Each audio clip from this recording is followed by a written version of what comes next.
the Prime Minister, and this will do for India's nuclear power sector what liberalization did for the Indian economy in 1991. One of the most significant policy shifts.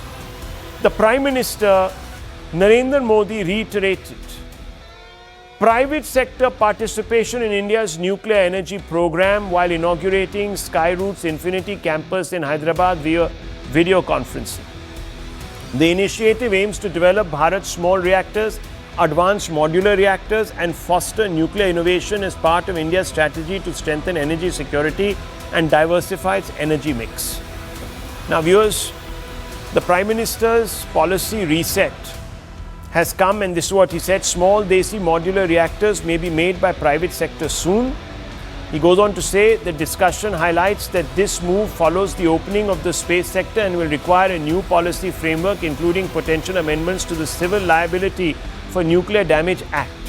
Now, viewers, FDI in a strategic sector and one as sensitive as nuclear will raise eyebrows. Many will say that nuclear liability clauses will be waived. What are nuclear liability clauses? Loosely, viewers, these are expectations that are levied on companies that are going to be producing nuclear energy in the country to basically be accountable for any mishap. We've had a problem with Dow Chemicals, the Bhopal gas tragedy. They almost walked away without any liability, but there is a liability clause. Now, here's a quick look at the global landscape. Viewers, in America, world's #1 nuclear producer, 30% of global output, 80% of the production is in private hands. In China, 16% global share, obviously zero privately, completely privately, there's no 0% private, entirely state control. France, #3, 14% global share, almost 100% state owned. Russia also has almost 100% state control, Rosatom. And of course, there's Korea, South Korea, 7% of global share, nearly 100% state owned. So we are making a big allowance. We are going the America way. Let's ask some fundamental questions. I'm joined by Lieutenant General S.L. Narasimhan, former member of the NSAB. And I want to ask you, sir, India has always guarded its nuclear generation as a strategic domain. Now, with FDI on the table, what concrete safeguards ensure that foreign equity cannot influence operational decisions or strategic policy, sir? Thank you for having me on your show. A couple of things on this. There are a number of sectors which are held as a strategy for quite some time now. Some time back, of course, we opened the space sector. At the moment, we are trying to open the nuclear sector. So, why this is happening is, there are 2-3 things. One is, when we are going into the production of semiconductors, etc., you need a high fidelity kind of electricity that needs to be given to those companies. And in a grid, it may be difficult to achieve that. So therefore, if you put small modular reactors, that becomes that much easier. That is one point. The second point is, on the environmental issues, we have committed that we will become carbon neutral by 2017. So to achieve that, you need to increase the other modalities of power supply. One is, of course, the hydroelectric power. The other one is, of course, wind power, wind-generated power. And third one is the nuclear power. So this is another aspect that I think we need to keep in mind. Without the private participation, I think this may be very difficult to achieve because intergovernmental issues have got other issues, and the technology is difficult to come by. And so if you open the private sector, it will come up. So if you look at the statement, there is also another statement which he made to say that bigger projects, bigger nuclear reactors can be done in collaboration with NPCIL. There is the Nuclear Power Corporation of India Limited. Yeah. So if you put all this together, I think this sector is going to be opened up and it is going to be good for us. Okay. That's what I'm getting to. So let me bring in. Okay, so let me bring in Abhijit Iyer Mitra. Mr. Mitra, emphasis nowadays has been on Swadeshi. So will this move actually reduce our dependence on foreign suppliers or risk creating a new long-term sort of strategic vulnerability, the kind that we've had to face with imports of weapons and this, that, the other, because we haven't really gone and developed our own? I think what is being done here is, look, big reactors are fantastic for, parts of India that can get supplied by sea and things like that. In the hinterland, in the northeast and things like that, you need smaller, almost truck portable reactors and things like. Sure, we're talking about very large trucks transporting very large things, but you need that. You need, where cities are smaller, you need smaller capacities. This is actually going to expand our global supply footprint, because you start acquiring different kinds of uranium and things like that from different places.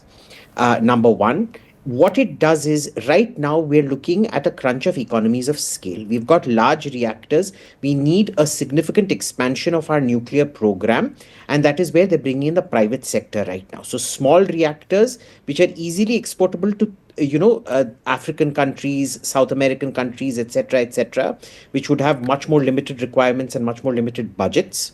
And we know the private sector always does these things better. International aid, they opened up Africa for us, they opened up South America for us, and things like that. It dovetails perfectly into foreign policy. Curiously, it makes us more dependent on external supplies because we don't have uranium at home, domestic uranium. But that's perfectly fine. Remember, people tend to think dependence is a one-way street. It isn't. It's a two-way street. We also need to remember this is cutting-edge tech. If you can get the sub-components right now, so for example, the dome shield, there is only one company in the world that makes it. That is Toshiba Heavy Electric in Japan. Nobody else makes it for a Western reactor. Even the French reactors and the American reactors get there. Toshiba or Mitsubishi, I forget who. It only comes from there. If you generate economies of scale, you can quite possibly, at that point, start generating those economies of scale to start manufacturing those things here. Okay. So it is a strategic investment. It's a good investment. Okay, just stay on with me, because General Narasimhan, we were talking about India's civil nuclear liability regime. Now, this was a hard-won concession, and it went through Parliament, and all the rigmarole. It's very stringent. With FDI entering, is it possible that India's hard-won liability protections will be diluted to make it more attractive for investors? Hardware liability protection is a different issue. At the moment, we need to wait and watch as to how this policy rolls out. In fact, the Prime Minister's statement said they're thinking of doing it. So when the policy comes out, then we'll have to wait and see as to how that aspect is taken care of when it comes up. Okay. So Ayyar Mitra, on that point, what do you think? What's your view on this? Because it became hugely controversial. You remember the Kundakulam protests and this, that, the other, and the 123 agreement, and it went through a huge combative phase. Look, we're a big country. We're not the size of France. We're not the size of South Korea. We're not the size of Japan. America has at least 3 different producers of nuclear reactors. We are 3-4 times the size of America in terms of our population, in terms of our energy need. You have to give it to the private sector. It creates redundancies. Having 3-4 different kinds of reactors with 4 different kinds of uranium processes, with 3-4 different, each having 3-4 different supply countries, makes a huge difference. You need it for redundancy. It is good. It doesn't matter what the paperwork and the... No, but public safety? Public safety, nuclear is one of the safest forms of energy. People, ever since Fukushima, people tend to doubt this. But during Fukushima, 50 kilometers away, there was another reactor where people actually went and took refuge inside that reactor. Okay. Fukushima, Chernobyl, and things like that have, unfortunately, these were all compounded human errors. Remember, in India, we have never had this. This is not to say we will. I hope that remains. It is one of the safest and cheapest forms of energy around. Okay, well, viewers, we'll have to read the fine print, and this bill is going to come up in the winter session, so it'll be fascinating to look at it. It's an important leap forward. It could also help us attain, as General Narasimhan was saying, our climate goals. So it's very important. I leave it at this, viewers. Lots more coming up on The Vantage with Palki Sharma.